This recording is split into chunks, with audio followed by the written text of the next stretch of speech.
E aí pessoal, hoje eu vim apresentar para vocês uma obra da minha humilde coleção. Se você gostar de Boku no Hero, talvez você já tenha ouvido falar. Eu sou o William e no Retina Geek de hoje vamos falar de Vigilante, My Hero Academia Illegals. Vigilante é um spin-off baseado em My Hero Academia de Horikoshi Kourei. Se você não conhece Boku no Hero, corre para ler ou assistir, pois é uma das melhores obras da atualidade. Os responsáveis por dar vida a Vigilante são Furuhashi Hideyuki, que fica a cargo da história, e Bettencourt, que fica a cargo de desenhar a obra. E eu acho isso muito interessante porque a mesma coisa aconteceu, por exemplo, com Death Note.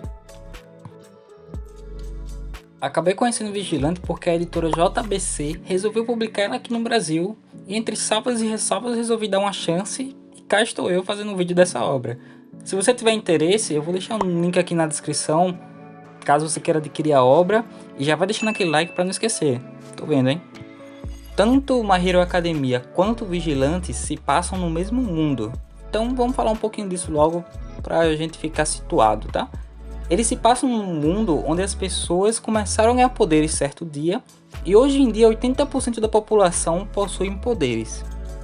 Com o aumento das pessoas usando seus poderes para o crime, surgiram também pessoas que combatiam essas pessoas, e eles viraram os chamados heróis atuais.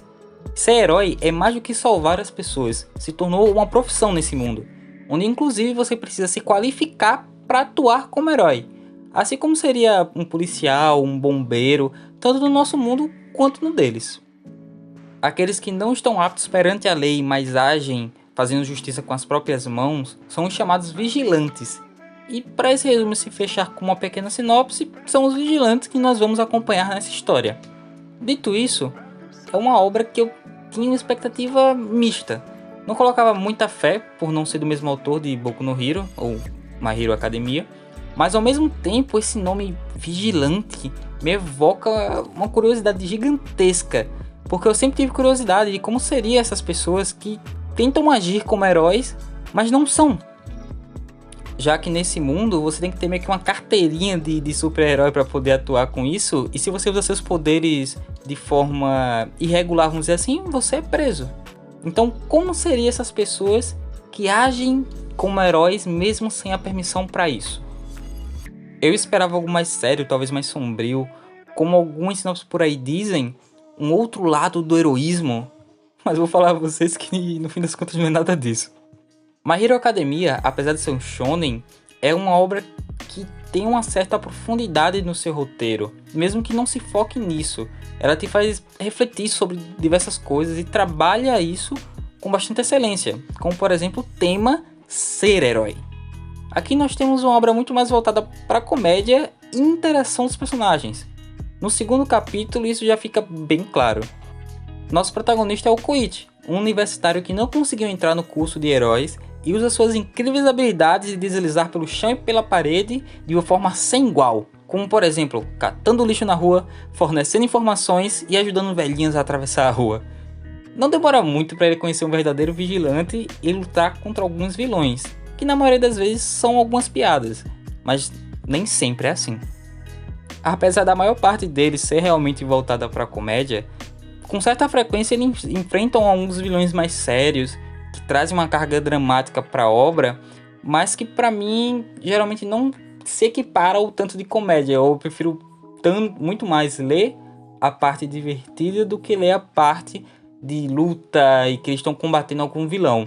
O que torna essa parte de enfrentar os vilões interessante é, na verdade, a grande trama, a grande questão desse mangá, que é uma trama a respeito de algumas drogas que fortalecem os poderes e também criam vilões. Então tem esse mistério que te dá uma instigada, e eles usam isso no meio dos negócios de comédia. Tá passando alguma coisa, eles estão fazendo uma piada, estão andando, e aí do nada entra esse elemento e torna aquela parte séria.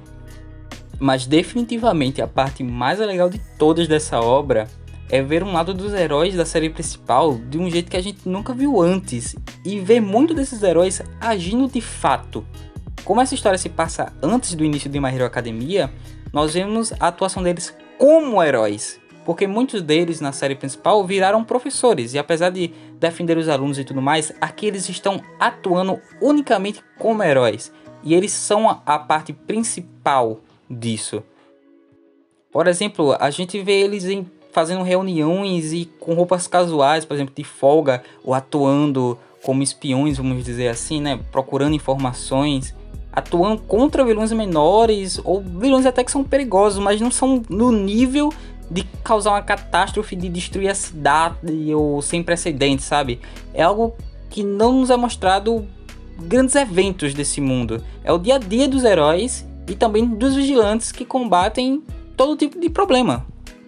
É aqui onde a gente pode dizer que conhece verdadeiramente alguns personagens da obra principal, além de ser sempre muito massa quando eles aparecem. Voltando ao núcleo principal, que eu ainda nem consegui apresentar a vocês, o Koichi conhece dois personagens que percorrem toda a obra ao seu lado. A Popstep, uma vigilante que age muito mais como uma idol de rua, vamos dizer assim, e que definitivamente é o principal foco de Eti no início desse mangá.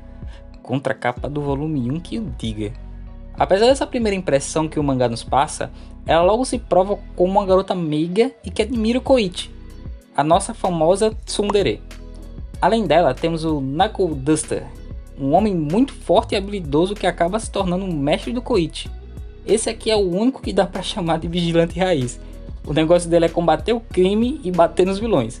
Ele é um verdadeiro mistério no início da obra, inclusive é quem nos apresenta aquela trama sobre as drogas que eu mencionei antes.